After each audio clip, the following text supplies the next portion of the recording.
இது நம்மளோட chart pattern சீரிஸில் டபுள் பாட்டம் பற்றி பார்க்க போகிறோம். ப்ரீவியஸாக டபுள் டாப் பற்றி பார்த்துருந்தோம்.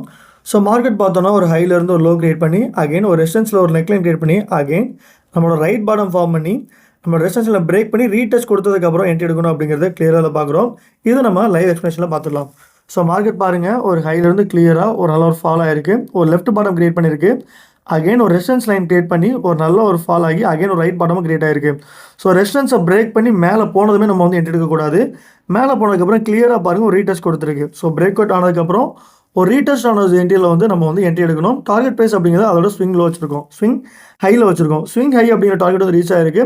ஸ்டாப் லாஸ் அப்படிங்கிறத ப்ரீவியஸாக இருக்கிற ஸ்விங் லோவில் வச்சாலே போதும். ஸோ முழுக்க இதுதான் வந்து நமக்கு டபுள் பாட்டம் அப்படிங்கிறது. ஸோ முழுக்க ரீடெஸ்ட் கொடுத்ததுக்கப்புறம் மட்டும் தான் என்ட்ரி எடுக்கணும், அதுக்கு முன்னாடி என்ட்ரி எடுக்கக்கூடாது.